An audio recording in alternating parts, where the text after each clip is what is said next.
მოგესალმებით, ჩემო ძვირფასებო, მე ვარ ლიკა წერეთელი, ფსიქოლოგი, გეშტალთერაპევტი და პოზიტიური ფსიქოკონსულტანტი და დღეს ჩვენ ერთგვარად გავაგრძელებთ წინა თემას. მე შეგახსენებთ, რომ წინა შეხვედრაზე ჩვენ ვისაუბრეთ ფსიქოტრაუმის შესახებ და ვინაიდან მე წარმოგიდგინეთ ცნობილი გერმანელი ფსიქოთერაპევტისა და სისტემური განმლაგებლის ფრანც რუპერტის სქემა და სისტემატიზაცია, მე შეგპირდით, რომ შემდეგ შეხვედრაზე ჩვენ ოდნავ უფრო გავაღრმავებდით ამ თემას და ვისაუბრებდით გარკვეულწილად ფსიქოტრაუმის შესახებ და რა თქმა უნდა სისტემური საოჯახო განმლაგებების შესახებ. ამ დაპირებას მე დღეს ვასრულებ.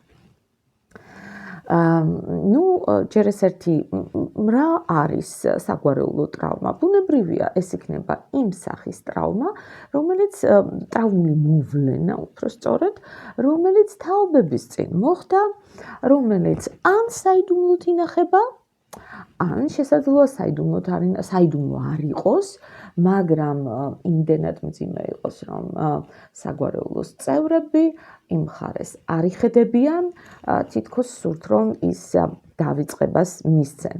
მაგრამ ჩვენ ვიცით, რაც გინდა რომ კაცმა მალოს ჭირი თავს არ დამალავს, შესაბამისად, რაღაც გარკვეულ შემდგომ თაობებში ეს ტრავმა წარმოჩნდება სხვადასხვა გვარის სახით, სანამ სავარაუდოდ ისეთ პიკს არ მიაღწევს, რომ რომელიმე ასე ვთქვათ, შთამომავალი არ მოინდომებს აი ამ მძიმე ტვირთის მოხსნას საკუთარი მხრებიდან და არ მიაკითხავს თერაპევტს, განმლაგებელს და ასე შემდეგ.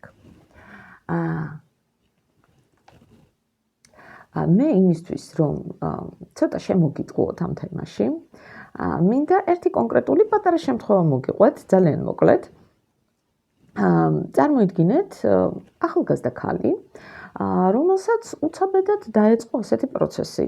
კბილები ეშლება. ეშლება პრაქტიკულად ძალიან დიდი ტემპით, ძალიან დიდი რაოდენობით. მან რა თქმა უნდა მიაკითხა ექიმებს, მიაკითხა დანტისტებს, ვერაფერი ვერ უშველეს და ლოგიკურად მიიღეს შემდგომი გადაწყვეტილება, რომ იმპლანტები ჩაედგათ, რადგანაც ასეთი პროცესია. მიიღეს ეს გადაწყვეტილება და წარმოიდგინეთ, აი გადაწყვეტილების მიღების შემდეგ და იქამდე, სანამ დაიწყებოდა ეს პროცესი, ანუ იმპლანტების ჩასმის, უცებ ყბის ძულოვან ქსოვილში დაიწყო პათოლოგიური პროცესები. ანუ აი ეს რას ნიშნავს? ეს ნიშნავს, რომ იმპლანტებსაც ვერ ვსვამთ, წარმოიდგინეთ. იმპლანტებსაც ვერ ვსვამთ. საბედნიეროდ, როგორც ჩანს, ეს ადამიანი იყო ინფორმირებული იმის შესახებ, რომ ხანდახან არის ასეთი შემთხვევები, როდესაც ფიზიოლოგიური პროცესები არა მხოლოდ ფიზიოლოგიურია და მოკლედ საბოლოო ჯამში მოხდა ისე, რომ მან მიაკითხა განმლაგებელს. მივიდა განმლაგებებზე. მინდა გითხრათ, მე ახლა ძალიან მოკლედ გიყვებით ამას, განმლაგებების პერიოდში ისინი გავიდნენ, ასე ვთქვათ, ასეთ შემთხვევაზე, თაობების წინ, სადღაც საუკუნის დაცილებით დაახლოებით, მოხდა ოჯახში ასეთი რამ, ძალიან მძიმე ფაქტი, ინცესტი და ქალიშვილმა მამისგან გააჩინა ბავშვი. და მოხდა გაჟღერება დედისგან ნათქვამი ფრაზის, აი ეხლა ყველამ ენას კბილი დააჭირეთ. და თაობები ენას კბილს აჭარდნენ, სანამ აი ამ ახალგაზრდა ქალთან არ მოხდა ის პროცესი, რომ აი ის კბილები, რომელთა უკანაც ენა უნდა დამალულიყო, არ დაიშალა. და უფრო მეტიც იმგვარად დაიშალა, რომ გამოსავალიც კი არ დაუტოვა. რა თქმა უნდა, მოხდა თერაპიული ინტერვენციები, მოხდა მთელი პროცედურები, მოხდა პროცესის ჰარმონიზაცია, როგორც იტყვიან, და საბოლოო ჯამში მოკლედ ყველაფერი კარგად დასრულდა. მაგრამ მე მინდა რომ ეს როგორც პატარა მაგალითი იყოს თქვენთვის, ახლა როდესაც მე უკვე შემოგიტყუეთ, როდესაც უკვე ინტრიგა ჩავაგდე, მე მოკლედ გეტყვით ვინ არის ამ განლაგებლების, ასე ვთქვათ, მამამთავარი, რას წარმოადგენს ეს განლაგებები, რა კანონები აქვს მათ და ასე შემდეგ. განლაგებების, სისტემური საოჯახო განლაგებების დამფუძნებელი გახლავთ გერმანელი ბერტ ჰელინგერი. ჩვენ უკვე შეჩვეული ვართ იმას, რომ ჩვენი ფლაგმანები ძირითადად არიან ან გერმანელები, ან ავსტრიელები, ხო? გერმანელი ბერტ ჰელინგერი, რომელიც იყო ფილოსოფოსი, თეოლოგი, ღვთისმსახური და ფსიქოლოგი. მან თეოლოგიური და ფილოსოფიური განათლება მიიღო ვიურცბურგის უნივერსიტეტში. ის იყო იეზუიტების ორდენის წევრი და ის სწორედ როგორც მღვდელმსახური, ის გაუშვეს სამხრეთ აფრიკაში ზულუსებთან, სადაც მან 16 წელი დაჰყო. როგორც ჩანს, ეს ადამიანი იყო ძალიან ღია, ძალიან გახსნილი. მან საკმაოდ კარგად შეისწავლა ზულუსების ენა, ადგილობრივი მოსახლეობის ენა და რაც ყველაზე მთავარია, ის საოცარი გულისყურით, ძალიან დიდი სისათუთით, ყურადღებით აკვირდებოდა მათ რიტუალებსა და სხვადასხვა ტიპის პროცედურებს.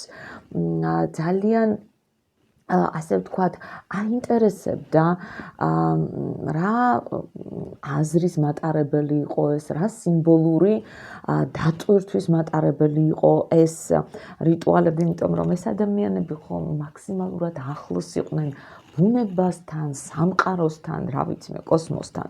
ასე რომ ძალიან დიდი გულისყურით აკვირდებოდა ამ ყველაფერს და რაც დაინახა მან აი ამ რიტუალების დროს, საბოლოო ჯამში უწოდა სულის მოძრაობა, spirit mind, აი ესეთი ტერმინი დაარქვა და რასაც უყურებდა ნელ-ნელა ამან დაიწყო გარკვეულწილად სისტემატიზაცია მასთან, მაგრამ იმის გამო რომ მას უნდოდა თავის, ასე ვთქვათ, ახალ მეთოდს, რაც მან დაინახა, ხო? რაც შეიძლებოდა მას ჩამოეყალიბებინა გარკვეულწილად კარგი თეორიული და ასე ვთქვათ ცოდნის მხრივ საყრდენი ჰქონოდა, ის შემდგომ წავიდა ავსტრიაში, ვენაში და შეისწავლა ფსიქოანალიზი. შესაბამისად, მან შექმნა კარგი საყრდენი აი ამ თავისი სისტემისთვის, თეორიული საყრდენი შექმნა, ცოდნის მიერი საყრდენი შექმნა, აი ამ თავისი ახალი თეორიისთვის, რომელსაც სისტემური განლაგებები დაერქვა, ეწოდა. ესე იგი, ახლა მოდით ვნახოთ რა კანონები დაამკვიდრა ბერტ ჰელინგერმა, რა კანონები აღმოაჩინა მან ამ სისტემურ განლაგებებში და რა შემოგთავაზა, რას უნდა მივაქციოთ ჩვენ განსაკუთრებული ყურადღება. ისედაც ზოგადად ცხოვრებაში, ხო? იმისთვის რომ ჩვენი სისტემა, ჩვენი საოჯახო სისტემა, საგვარეულო სისტემა იყოს მეტნაკლებად ჰარმონიაში, ხო? ესე იგი, უპირველეს ყოვლისა, მან, ესე იგი, პირველი კანონი, რაც შემოგთავაზა, ეს არის მიკუთვნებულობის კანონი. რას ნიშნავს მიკუთვნებულობის კანონი? ესე იგი, აი გავიხსენოთ ჩვენ ადამიანის უფლებათა ქარტია, ხო, სადაც წერია, რომ ყოველ ადამიანს დაბადებით აქვს უფლება თავის უფლების განათლების, იქ ღირსების და ამ შემდეგ, ხო? აი ზუსტად ასევე ეს კანონი ხახადებს, მიკუთვნებულობის კანონი, რომ ყოველ ადამიანს, რომელიც იბადება გარკვეულ სისტემაში, თავისი დაბადებით განუყოფელი უფლება აქვს ამ სისტემაში ყოფნისა, ამ სისტემის წევრად დარჩენისა. ნახეთ როგორი რაღაცა არის. სისტემა არის როგორც პაზლი. როდესაც ის არის მთლიანი, ლამაზად აწყობილი, ის არის ჰარმონიული, ის არის შესანიშნავი, როგორც კი ერთი ნაწილი მაინც ამოვარდება, იქ ჩნდება ხვრელი. ის აუცილებლად რაღაცით უნდა ამოვავსოთ, ხო? აი ზუსტად ასევე უყურებს სისტემა იმას, თუ კი მოხდა ადამიანის ამოგდება სისტემიდან, ის აუცილებლად რაღაცით აკომპენსირებს ამ ყოველივეს. აუცილებლად აკომპენსირებს. ჩვენ ეხლავე ვნახავთ, როგორ აკომპენსირებს ის, ჯერ უპირველეს ყოვლისა მოდით ვთქვათ, სისტემის წევრები ვინ შეიძლება იყვნენ. ეს არიან უპირველეს ყოვლისა ჩვენი, ანუ საგვარეულო სისტემის წევრები, ეს არიან ჩვენი ოჯახის წევრები, ბუნებრივია ჩვენი მშობლები, ჩვენი შვილები, ჩვენი პარტნიორები, ბებია-ბაბუები. შესაძლებელია იყვნენ, ვთქვათ, ეს შენაკადები, დეიდები, ბიძები ან პაპიდები, იმ თვალსაზრისით, თუ კი მათ რაღაცა გარკვეული გავლენა მოახდინეს ჩემს საოჯახო სისტემაზე, მაგალითად, თუ კი მე პაპიდამ გამზარდა, შესაბამისად, კი ბატონო, ეს ამ სისტემის წევრია, იმიტომ რომ მან ძალიან დიდი გავლენა მოახდინა თავისი ძმის საოჯახო სისტემაზე, ხო, საგვარეულო სისტემაზე და ნამდვილად მისი განუყოფელი წევრი გახდა. მაგრამ რაოდენ საოცარიც არ უნდა იყოს, შეიძლება ჩვენი სისტემის წევრები ასევე აბსოლუტურად უცხო ადამიანები გახდნენ. როგორ ხდება ეს? ნახეთ, ახლა გარდა იმისა, რომ პარტნიორები არიან, მაგრამ ისინი შემოდიან ჩვენს საოჯახო სისტემაში, ხო? არა, სხვაგვარად. აი, ჩვენ წარმოვიდგინოთ მაგალითად რაღაც ისეთი ძალიან მძიმე პერიოდები ჩვენს სამყაროში, რევოლუციების პერიოდები, ომიანობის პერიოდები, იმიტომ რომ აი სწორედ ამ პერიოდებში ყველაზე მრავლად იყო ასეთი შემთხვევები. რა? მაგალითად, ადამიანმა ადამიანი გადაარჩინა. გადამრჩენელი გახდა გადარჩენილის, ასე ვთქვათ, სისტემის წევრი. რატომ? იმიტომ რომ მან ძალიან დიდი გავლენა მოახდინა ამ სისტემაზე, იმიტომ რომ ან მის გარეშე ეს სისტემა ვერ გაგრძელდებოდა, თუ კი გადარჩენილს მანამდე შვილები არ ყავდა, ან თუ კი ყავდა, ასე ვთქვათ, მათ ძალიან დიდი უარყოფითი გავლენა ააცილა, ასე ვთქვათ, ამ გადამრჩენელმა, ანუ მან ააცილა მშობლის სიკვდილი, ხო? მან არ დატოვა ეს შთამომავლობა მშობლის გარეშე, სადაც ვინიცის რა ბედი ეწეოდა მას. ანუ ნებისმიერ შემთხვევაში დიდი გავლენა მოახდინა ამ სისტემაზე და სისტემის წევრი გახდა. ზუსტად ასევე უარყოფითი კონოტაციითაც ხდება, როდესაც ვიღაცამ ვიღაც გასცა და მისი სიკვდილი გამოიწვია. აი ამ უარყოფითი კონოტაციით ხდება ეს იმ დაღუპული ადამიანის სისტემის წევრი. აი ესეთი რაღაცები ხდება. ეხლა დავუბრუნდეთ სისტემიდან ამოგდების თემას. ყველაზე ხშირი, ანუ რატო უნდა მოხდეს სისტემიდან ამოგდება ადამიანის, იკითხავთ თქვენ, თუ კი ის დაიბადა ამ სისტემაში, ბუნებრივია რომ სისტემის წევრი იყოს, არც ისეთი ბუნებრივია. ნახეთ, ხანდახან ხდება ხოლმე რა, ყველაზე გავრცელებული შემთხვევა, აი ესეთი ამოგდებისა სისტემიდან გარიცხვის. სისტემიდან გარიცხვის რა არის? როდესაც სისტემაში ყავს ვიღაც შემარცხვენელი. ხო? მაგალითად კრიმინალი, ხო?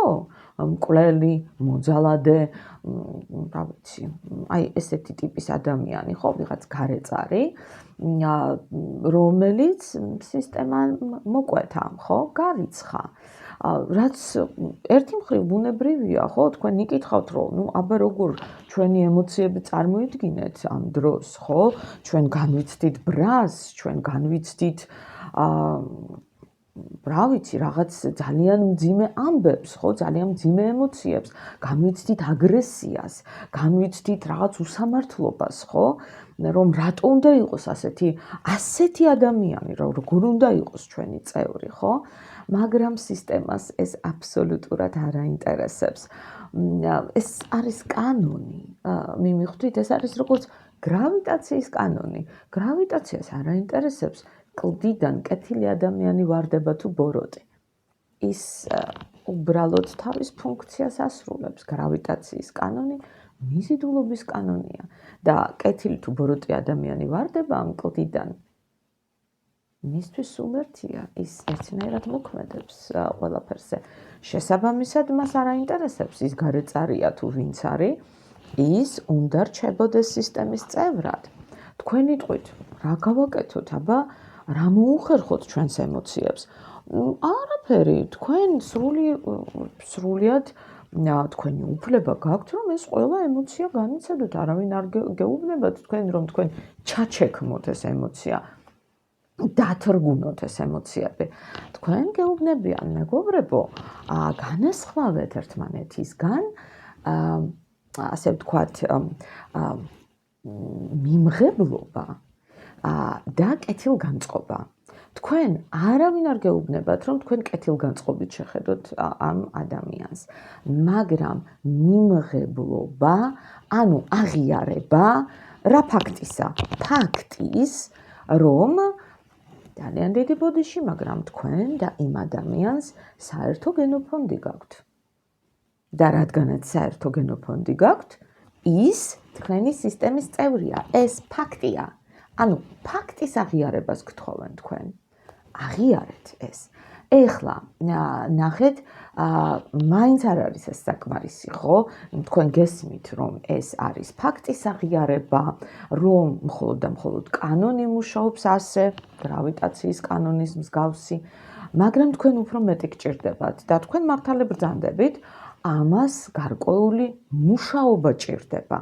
როგორი ტიპის მუშაობა შეიძლება იყოს ეს? ნახეთ, თქვენ შეგიძლიათ წარმოიდგინოთ ეს ადამიანი თქვენს წინ, სულ ერთია ეს ცოცხალია, გარდაცვლილია, თქვენს გვერდით არის თუ სადღაც შორს, წარმოიდგინეთ ეს ადამიანი თქვენს წინაშე და შეგიძლიათ ასეთი ტექსტით მიმართოთ. მე გხედავ შენ, მე ვხედავ შენ საშინელ საქციელს, მე ვხედავ შენს დანაშაულს. მე გიტოვებ შენ მას მთლიანად, იმიტომ რომ შენი დანაშაული არის მთლიანად შენი, შენი საქციელი არის მთლიანად შენი და ეს არის შენი პასუხისმგებლობა. შენს პასუხისმგებლობად დარჩება ის ყოველთვის. მაგრამ მე ვაღიარებ იმას, რომ შენ ჩემი სისტემის წევრი ხარ. თუმცა ამ სისტემაში უმძიმესი ადგილი გიკავია. აი, რაღაცა მსგავსი არის პრინციპში საკმარისი. კარგი მუშაობაა ეს იმისთვის, რომ სისტემაში დარჩეს ეს ადამიანი. და თუ კი ეს არ მოხდება, იცით რა ხდება სისტემაში?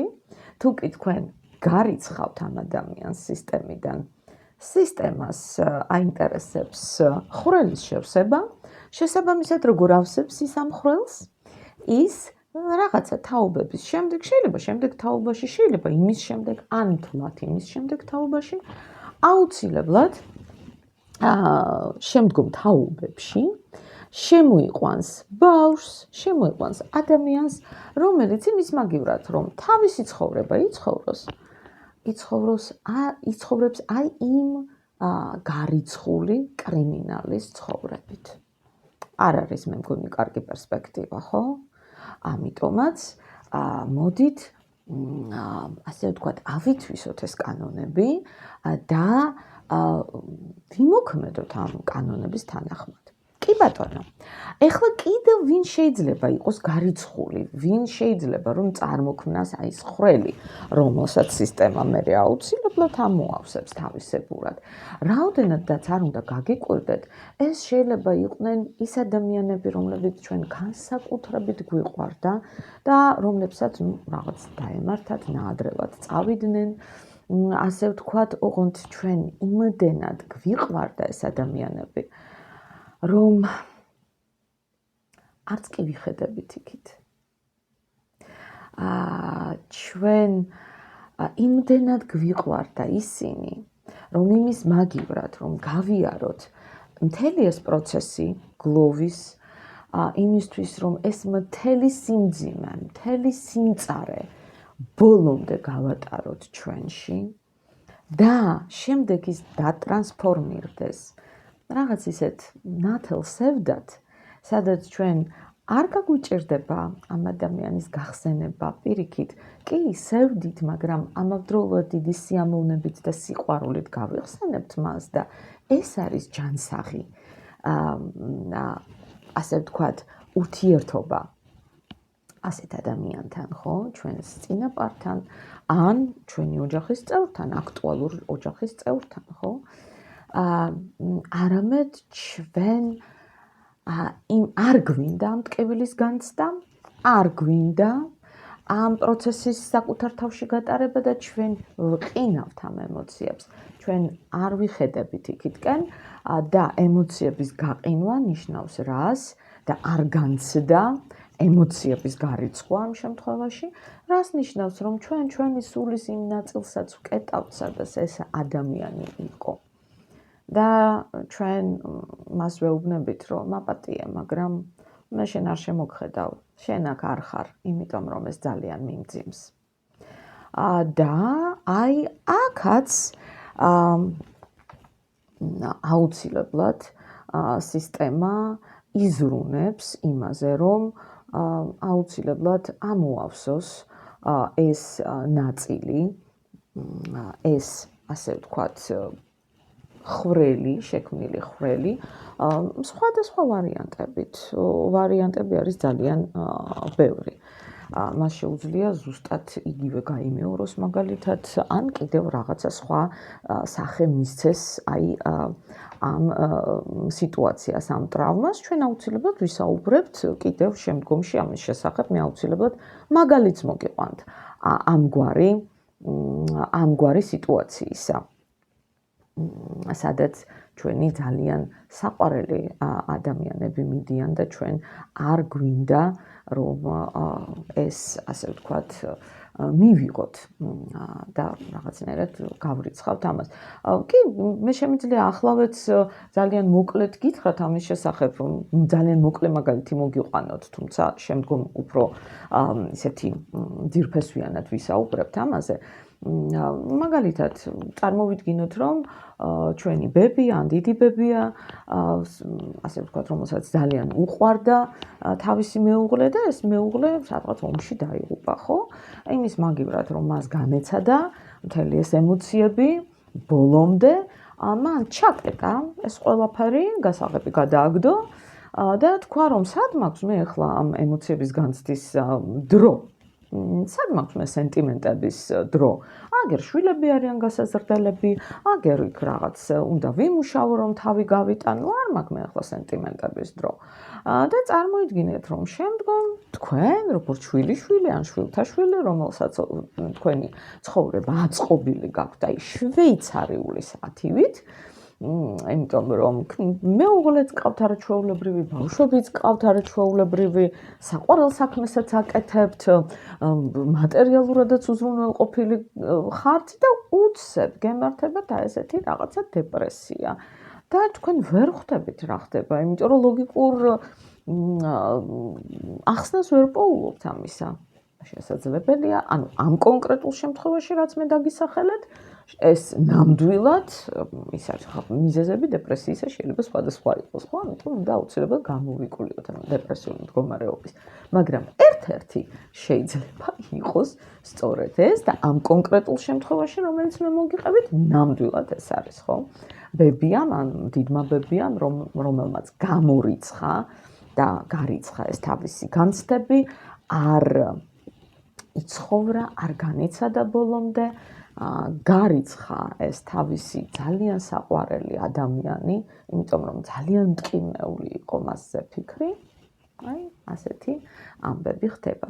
კიდევ რა შეიძლება იყოს? კიდევ შეიძლება იყოს, ხო, შეიძლება იყოს ადამიანი, რომელმაც ძალიან მძიმე ბედიღბალი განიცადა, მას მძიმე ბედიღბალი ჰქონდა ჩვენი წინაპრების, ასე ვთქვათ, რომელიღაცა თაობაში და მოდის შიში იმისა, რომ არ მოხდეს მსგავსი რამ შემდგომ თაობებში და ეს ასე ვთქვათ, ამიტომაც არ იყურებიან იქითკენ, ისევ რა ხდება, ისევ გარიცხვა და შესაბამისად ხრელის შექმნა, რომლის ამოვსებაც აუცილებლად მოხდება სისტემის მიერ, იმიტომ რომ სისტემა არ ცნობს არაფერს, ხო?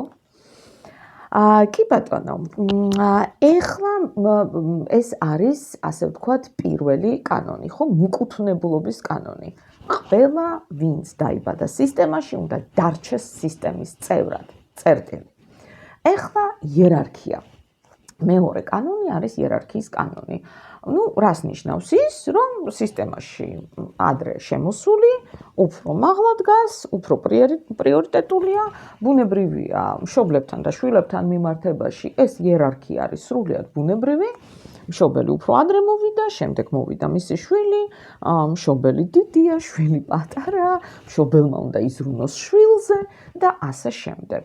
სრულიად ბუნებრივია, თუმცა ჩვენ ვხვდებით ისეთ შემთხვევებსაც, როდესაც მაგალითად მშობლების, მაგალითად ინფანტილურობის, ან კიდევ რაღაცა სხვა მიზეზების გამო, ჩვენ ვხედავთ ხოლმე და თქვენ ალბათ არაერთი მაგალითი გინახიათ იმისა, როდესაც ხდება ბავშვების პარენტიფიკაცია, ანუ რას ნიშნავს ეს, რომ ისინი ტვირთულობენ ზრდასრულის ფუნქციას და თავისი მშობლებისთვის ისინი ხდებიან მშობლები.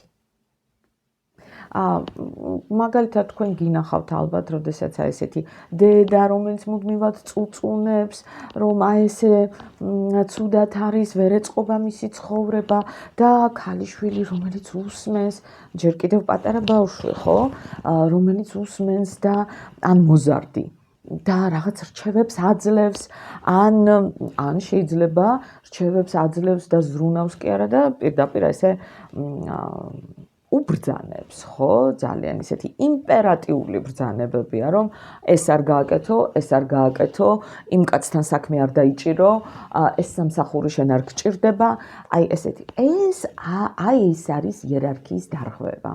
ან როდესაც მაგალითად ბიჭი, რომელიც ხდება უფროსი ოჯახში, ხო, იმიტომ რომ მამა არ არის, ან გარდაიცვალა და ან წავიდა და ეს ხდება უფროსი. თავისი დედისთვისაც და უფროსია, ოჯახის თავია.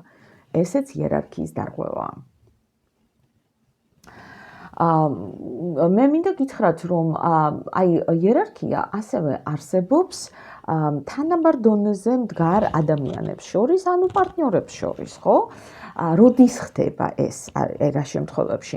მაგალითად, როდესაც არსებობს წინა ოჯახი, ან მამაკაც, ან ქალს, რომელიც მეორე ურთიერთობებშია, მეორე ქორწინებაშია, ჰყავდა წინა ურთიერთობები, წინა ქორწინება, ან არა ქორწინება, მაგრამ ურთიერთობები, საკმაოდ ისეთი მნიშვნელოვანი, ჰქონდა, ვთქვათ, ეს წინა ურთიერთობები.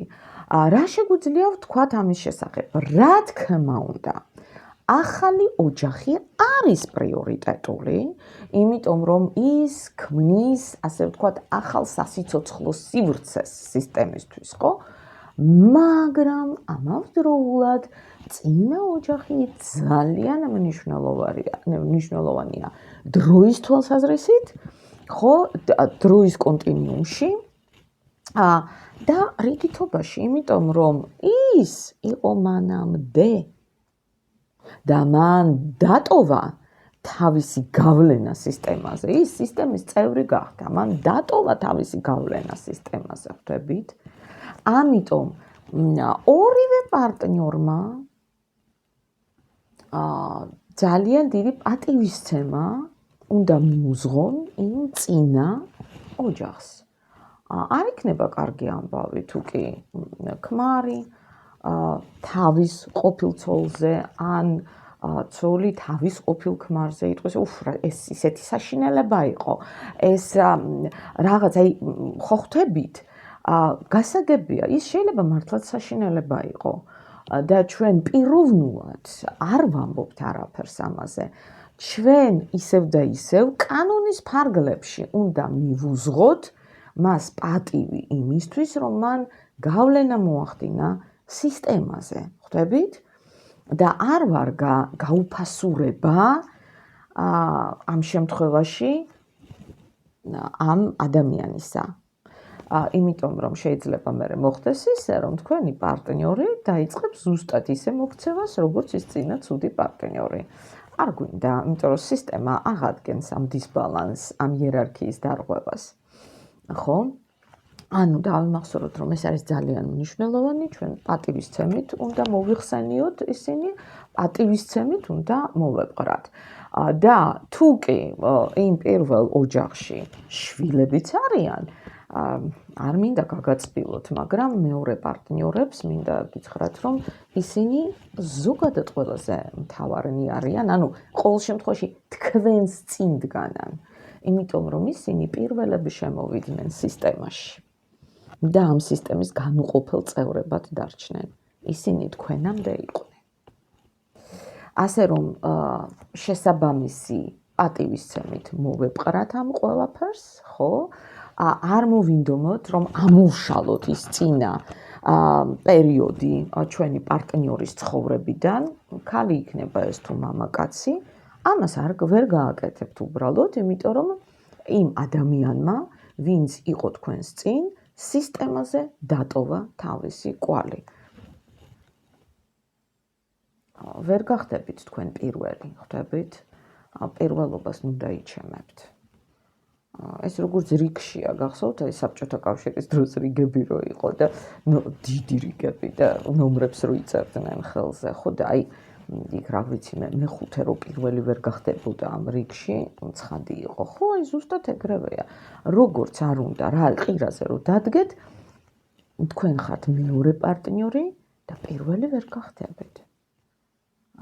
და ვერც ამოშლით იმას. ამიტომ მურცეცდებით. იმიტომ რომ იმან უკვე დატოვა თავისი გავლენა. ქორწინებაში თუ ქორწინების გარეშე, ქორწინების, ასე ვთქვათ, მოწმობა სისტემას არ აინტერესებს, მას გავლენა აინტერესებს, ხო? ასე რომ ყურადღებით, ხო? ეს არის იერარქიის კანონი და მესამე კანონი ეს არის გაღება მიცემის კანონი. რომელიც გვეუბნება იმის შესახებ, რომ აუცილებელია იყოს ბალანსი, ასე იგი გაცემასა და მიღებას შორის. აი აუცილებელია იყოს ბალანსი. ჩვენ გავიხსენოთ, ჯერ კიდევ ანტიკურობაში იყო ასეთი გამოთქმა, ხო? ძველი ბერძნები გვეუბნებოდნენ, რომ არც ერთი სათნოება ვერ იქნება, ვერც ერთი სათნოება განხილული, როგორც ასეთი, როგორც სათნოება, თუ მას ზომიერება არ ახლავს თან. ამიტომ დავიმახსოვროთ, ყველაფერი ზომიერად, გადაჭარბებული, არაფერი არ ვარგა, ზომიერად, ბალანსი უნდა იყოს. აი მოდით ჩვენ ასეთი შემთხვევა განვიხილოთ. აი წარმოიდგინეთ, რომ ცოლი არის ესეთი ჰიპერმზრუნველი და თავის ქმრისთვის ყველაფერს აგვარებს. მის ვალებს იხდის, პრობლემებს უწყვიტავს, დასასვენებლად მიყავს, ყველაფერს უკეთებს. და ქმარი იმის მაგივრად, რომ იყოს მადლიერი, ის გაღიზიანებულია, ის მუდმივად იღრინება და არ არის გამორიცხული, რომ საყვარელიც კი გაიჩინოს. იცით, რომ ეს სრულიად ბუნებრივია?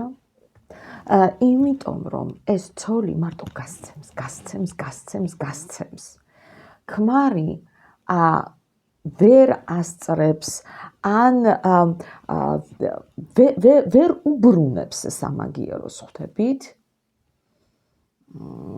ამ შემთხვევაში ნახეთ როგორი რაღაცა არის. ის ადამიანი, რომელიც წყვილში მუდმივად გასცემს, ის შემდეგ ამ პარტავნებაში გადადის, ხოლო ამ ადამიანს მეორე პარტნიორს ეუფლება უსუსურობის განცდა, ვერშემძლეობის განცდა, ეს ბუნებრივია მას აღიზიანებს. და ასეთი ურთიერთობები განწირულია დაშლისკენ. განწირულია, ისინი ვერ გაგრძელდება. იმიტომ რომ ადამიანი დაბნეულია, მან არ იცის რა გააკეთოს, როდესაც მასზე ასე დაფოფინობენ ასე ვთქვათ, ფაქტიურად პარტნიორი გახდა ამ შემთხვევაში მისი დედა, ხო? იერარქიის კანონიც დაარღვია, იერარქიის კანონიც დაარღვია.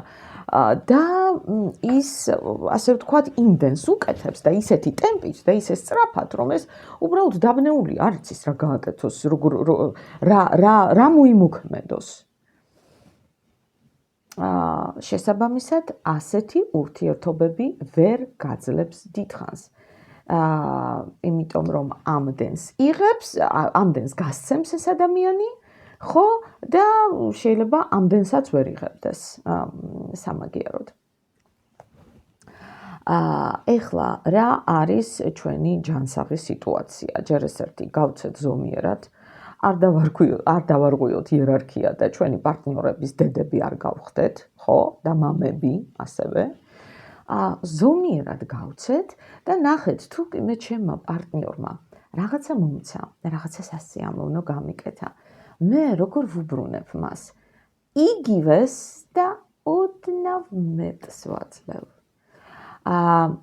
ჰელინგერი ამბობს, რომ სწორედ ასეთი მიმართება იგივე და ოდნავ მეტი არის ის, რაც საოცრად ასტიმულირებს ურთიერთობებს, რაც სიცოცხლეს უნარჩუნებს მათ, რაც ბიძგს აძლევს, რომ გაგრძელდეს, იმიტომ რომ შემდგომში პარტნიორი დაგიბრუნებთ იმას, რაც თქვენ მიეცით და კიდევ ოდნავ უფრო მეტი და აი ასეთ ურთიერთობებში ჰელინგერი ამბობს, რომ ხდება სიყვარულის გამრავლება. ის აი ამგვარ ურთიერთობებს, როდესაც ერთმანეთს პარტნიორები აძლევენ იმდენსვე, რამდენიც წინაზე მომცა პარტნიორმა და კიდევ უფრო მეტი, ამას უწოდებს სიყვარულის გამრავლებას და მართლაც სიყვარული ასე მრავლდება, საოცრად მრავლდება. ზუსტად იგივე არის უარყოფითი კონოტაციით, ანუ თუ კი მე მაგალითად ვიღაცამ მომაყენა ზიანი რაღაცა, ხო, ბოროტება გამიკეთა. რისი უფლება მაქვს მე? მე უფლება მაქვს, რომ მოვიფიქრო რაღაცა კომპენსაცია. აი, კომპენსაცია რა შემიძლია მე მივიღო მისგან, ნებისმიერი ფორმით მოვიფიქრო ეს. და ოღონდაც ძალიან გთხოვთ, მიაქციეთ ყურადღება იმას, რომ ეს კომპენსაცია ოდნავ უფრო ნაკლები იყოს, ვიდრე ის ბოროტება, რომელიც მოგადგათ.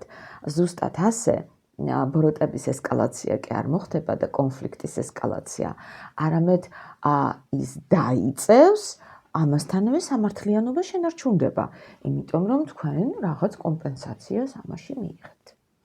აი, ეს არის სამი კანონი, რომელიც საოცარმა ბერტ ჰელინგერმა დაგვიტოვა, ამ საოცარმა ადამიანმა.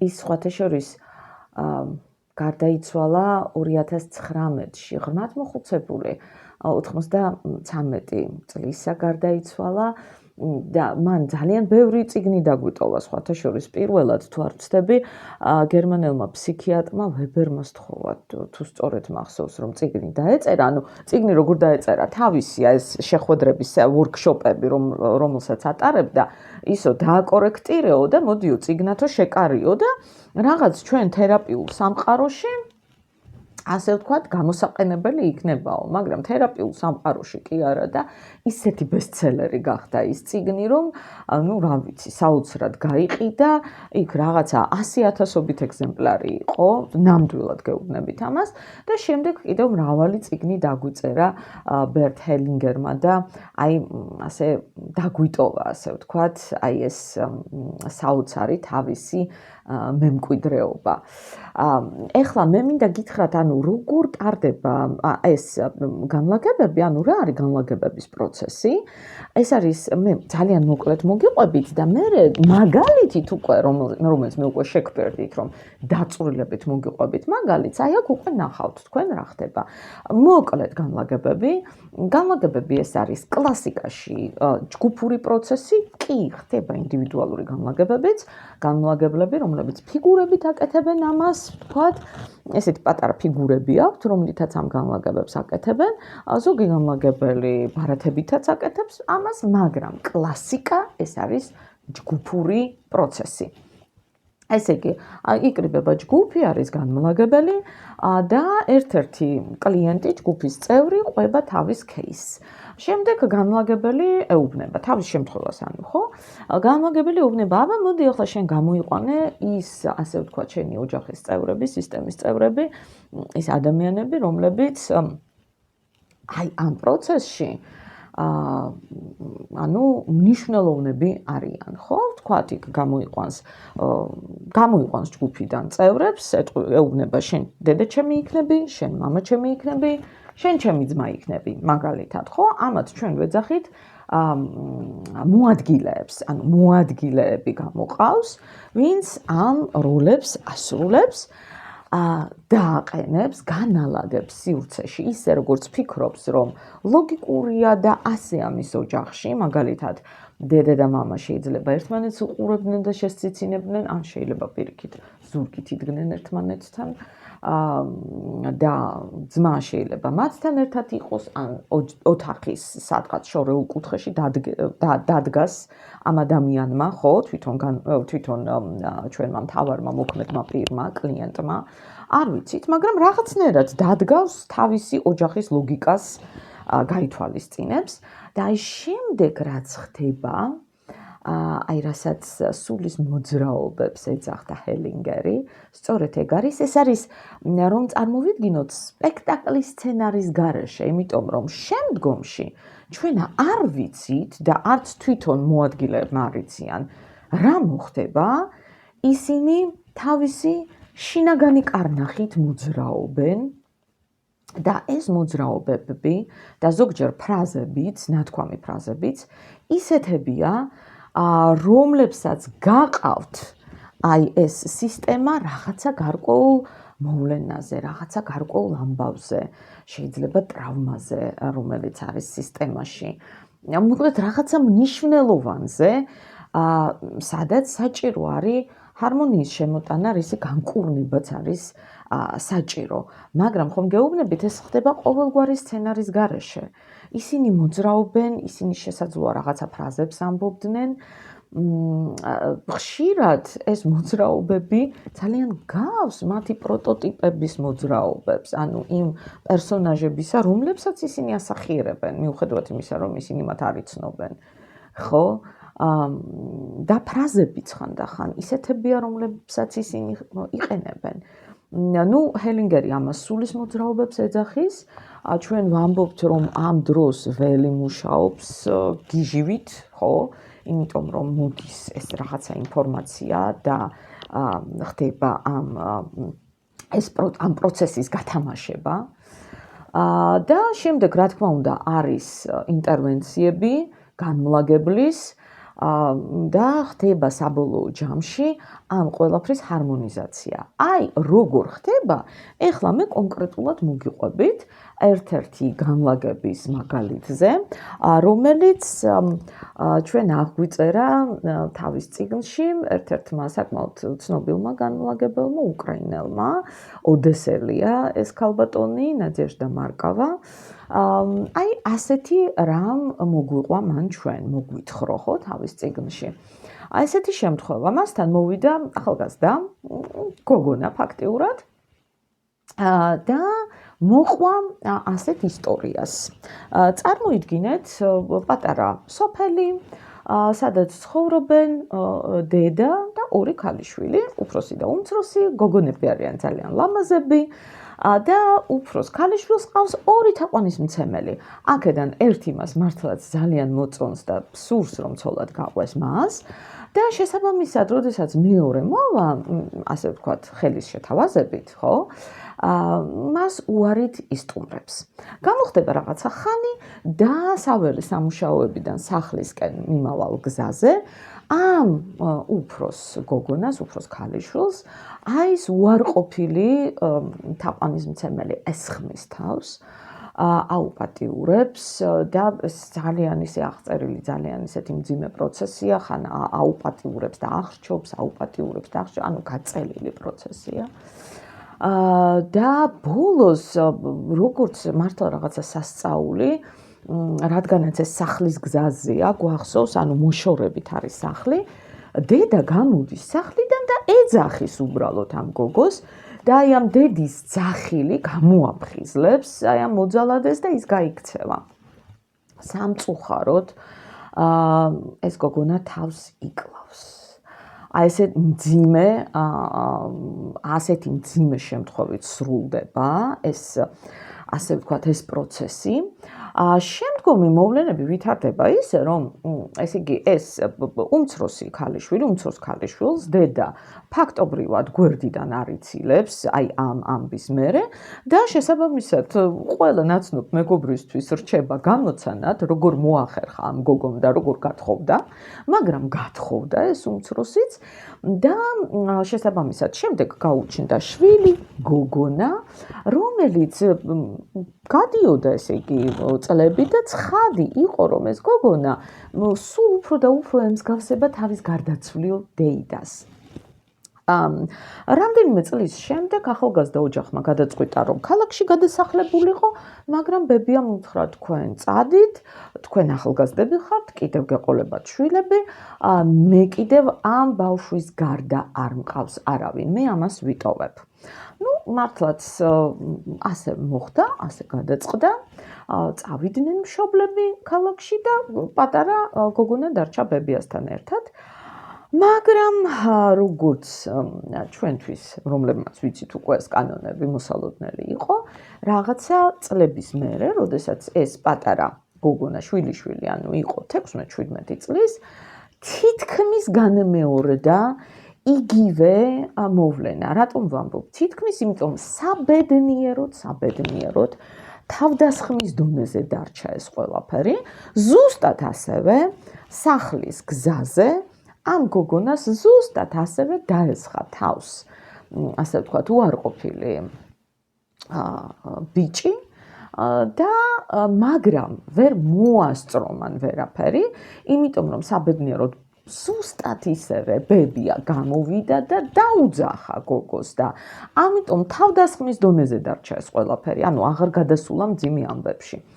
როდესაც გოგონამ ბებიას ეს ყველაფერი მოუყვა და გაუზიარა, რა თქმა უნდა ბებიას ძალიან შეეშინდა და ძალიან ცუდად გახდა და უთხრა რომ აი მე ახლა მივხვდი რომ შესაძლოა მართლაც უკეთესია შენ რომ წახვიდე შენს მშობლებთან და იქ იყო.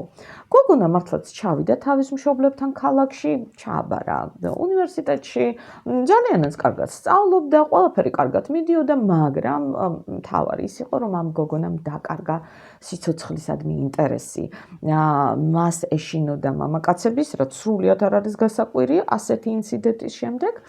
ეშინოდა მამაკაცების და ყველანაირად ცდილობდა ეს თავისი სილამაზე, რომელიც მას ჰქონდა, რაღაცით დაეფარა, რაღაცით შეენიღბა, რომ არ ყოფილიყო მიმზიდველი მამაკაცებისთვის, მაგრამ ახლა როგორ ფიქრობთ, რამდენი ხო შეიძლება რამდენიმე წელი გაძლოს ადამიანმა ესე, მაგრამ მერე რა შვება, ხო? შესაბამისად დადგა ის მომენტი, როდესაც ეს გოგონა ძალიან შეწუხებული აი ამ ყველაფრით მივიდა განლაგებებზე. ეხლა თვითონ განლაგებები როგორ მოხდა?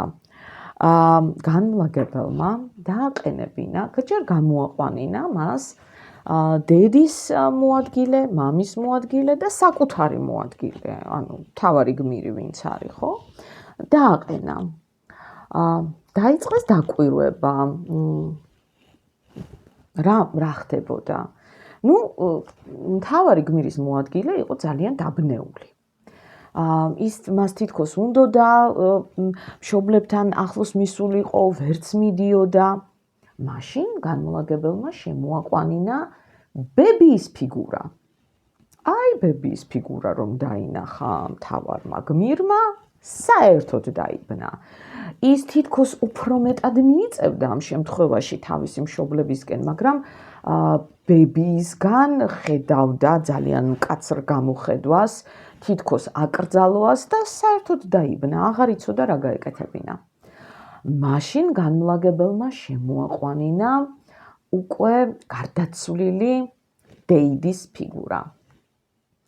აი გარდაცვლილი დეიდა რომ დაინახა მთავარმა ფიგურამ, სახე გაუნათდა, მას გაყვა პირდაპირ.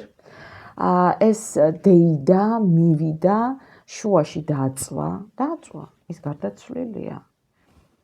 ეს გოგონა გვერდით მიუწვა ჩვენი მთავარი გმირის მოადგილე და ჩაეხუტნენ ისინი ერთმანეთს. თქვენ წარმოგიდგენიათ, როგორი გადაჯაჭვულობები შეიქმნა, ხო? გადაჯაჭვულობები. ესე იგი, ესენი იყვნენ ერთმანეთთან, ხო?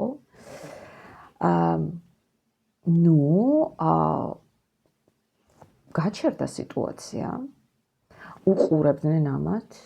ბებია უყურებდა აი ამ ერთმანეთთან გადახვალ გოგონებს და თითქოს რაღაცას იხსენებდა, მისი სახე ისეთი იყო და შემდეგ თითქოს მიხვდა რაღაცას, მივიდა, დაიჩოქა და თავისი შვილი ბოლომდე გამოიგლოვა და გამოიტირა. უთხრა რომ შენ გხედავ. როგორ ვერ გხედავდი ამდენი წელი და გამოიგლოვა ეს გოგონა ბოლომდე გამოიტირა და შენ ხარ ჩემი შვილი, მე მიყვარხარ. ამაზე, როდესაც ეს მოხდა, ანუ ბებიამ როდესაც დაინახა, ხო, ის ხო არ იყურებოდა ამდენი წელი თავისი ქალიშვილისკენ, ეს გოგონა იყო მისი ქალიშვილი, ფაქტიურად შვილიშვილმა ჩაანაცვლა. ხო, იერარქიის კანონით დაერღვა, ჩაანაცვლა, ხო? ეხლა დაინახა ეს თავისი ქალიშვილი, დაელაპარაკა მას, დააბრუნა, ასე ვთქვათ, სისტემაში. და ამაზე ქალიშვილმა, ესე იგი, ხელი კრა ჩვენი მთავარი გმირის მოადგილეს და ეს გოგონაც წამოდგა და დადგა უკვე დამოუკიდებლად. თუმცა, როდესაც უყურებდნენ გარდაცვლილ ფიგურას, კი ის, ასე ვთქვათ, უფრო კარგად გამოიყურებოდა, მაგრამ თვალებს ის მაინც არ ხუჭავდა. ამაზე განმლაგებელმა შემოიყვანა მოძალადის ფიგურა. მიუხედავად მოლოდინებისა, რომ ეს იქნებოდა რაღაც ისეთი საშინელი მოძალადე, რაღაც ესეთი, რა ქვია, ხისტი, ეს აღმოჩნდა ძალიან სუსტი ფიგურა, ძალიან სუსტი მამაკაცისა, რომელიც ძალიან დათრგუნული იყო, მივიდა მუხლებზე დაიჩოქა და რხევა დაიწყო მუხლებზე. მათ შეხედეს ერთმანეთს თვალებში, რაღაცა პროცესი მოხდა და მიცვალებულმა თვალი დახუჭა. აი ასეთი სცენა გათამაშდა და ეს, ასე ვთქვათ, ეს მოძალადეც წავიდა. აი უკვე როდესაც მსგავსი რაღაცეები მოხდა, ანუ მიცვალებულს დაც გამოემშვიდობა, მან უთხრა რომ შენ ჩემი და ხარ, შენ მე ძალიან მიყვარხარ და ძალიან გთხოვ, კეთილგანწყობით შეხედე ჩემს ქალიშვილს, რომ მან ბედნიერად იცხოვროს. შენი ამბები შენთან არის, ხო?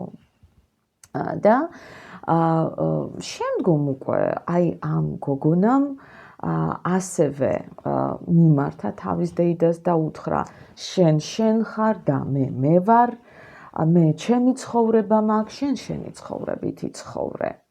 და ზუსტად იგივე რომ შემომხედე მე კეთილგანწყობით, რომ მე ჩემი ცხოვრება სრულად და კარგად ვიცხოვრო, ჩემი ცხოვრების გზა გავიარო, ხო? აი ეს ძალიან მნიშვნელოვანია, რომ ჩვენ აი სადაც არის გადაჯაჭვულობები, რომ ეს მოხდეს დიფერენციაცია, ხო? ვისი ცხოვრება იყო ის და ვისი ცხოვრება არის ეხლა, რომ ისინი ერთმანეთთან კავშირში არ არიან. ეს კავშირები უნდა გავწყვიტოთ, მაგრამ ამავდროულად ის გარიცხული ადამიანი უნდა შემოვიყვანოთ ისევ სისტემაში, რომ ყველაფერი ჰარმონიზირდეს, ხო, სწორია? და უკვე ამის შემდეგ, როდესაც ეს ფრაზები, ეს თერაპიული ფრაზები იყო წარმოთქმული, უკვე ძალიან ლაღად, ძალიან თვითდაჯერებულად ჩვენი მთავარი გმირის ფიგურა დადგა თავისი მშობლების გვერდით და ბებიას უთხრა, რომ ესენი არიან ჩემი მშობლები, მე შენი შვილი ვარ და აი ის რომელიც წევს ის არის შენი შვილი. მე შენი შვილი ვარ და მე ჩემ მშობლებთან უნდა ვიყო, თუმცა შენ ყოველთვის ჩემს საყვარელ გამზრდელ ბებიად დარჩები. აი ნახეთ, აი ასე გადაწყდა, ასე ჰარმონიზირდა ეს სიტუაცია. თქვენ ნახეთ, რომ ეს გოგონა ფაქტობრივად იმის გამო, რომ ძალიან დიდი ტრაგედია იყო. ძალიან უყვარდა დედას ეს თავისი ბუნებრივია უფროსი ქალიშვილი, ის არ უყურებდა მას, მან ჩანაცვლება მოახდინა ამ ქალიშვილისა თავისი შვილიშვილით. და აირია ეს ყველაფერი, ხვდებით, გადაჯაჭვულობა მოხდა, რომელიც უნდა ახსნილიყო აუცილებლად და აი ამ პროცედურამ, ამ გადაჯაჭვულობის, ასე ვთქვათ, გახსნამ ასეთი თერაპიული ფრაზებით, რომ შენ ხარ, მე ვარ, შენ ცხოვრება გაქვს, მე ჩემი ცხოვრება მაქვს, ძალიან გავს ჩვენს გეშტალტ ლოცვას, ხო? პერლზის ლოცვას, იმიტომ რომ ზუსტად ამ სიტყვებით იწყება შენ ხარ და მე ვარ. ხო, და აი ამგვარად ხდება გამიჯნა ამ ისტორიების, მაგრამ ამავდროულად იმ გარიცხული ადამიანის, რომელსაც ჩვენ ვერ ვუყურებდით რაღაცის გამო, კვლავ შემოყვანა ხდება სისტემაში, მისი დანახვა ხდება, მისი შემოყვანა ხდება, მისი ადგილის დამკვიდრება ხდება, როგორც ამ შემთხვევაში მოხდა, აი ამ გარდაცვლილი დეიდის ფიგურის შემოყვანა ისევ სისტემაში. ხო? და შემდეგ სისტემა ჰარმონიზირდება. ხო, მე იმედი მაქვს, რომ გასაგებად ავხსენი, არ ვიცი, მე ძალიან ვეცადე, რომ გასაგებად ამეხსნა ეს ყველაფერი, როგორ გამომივიდა, არ ვიცი. მე დაგემშვიდობებით ჩემს, მომავალ შეხვედრამდე, ჩვენს მომავალ შეხვედრამდე, მომავალ საინტერესო თემამდე და მე ძალიან გთხოვთ, რომ კომენტარები მომწეროთ, კითხვები დამისვათ, თუ რაღაცა გაუგებარია, თუმცა მე ძალიან ვეცადე, რომ გასაგებად ამეხსნა. შეიძლება გამომრჩა კიდევაც რაღაცა, არ ვიცი, მაგრამ ძალიან ბევრი კი ვილაპარაკე. ასე რომ მე ველოდები თქვენს გამოხმაურებებს და მომავალ შეხვედრამდე. კარგად იყავ.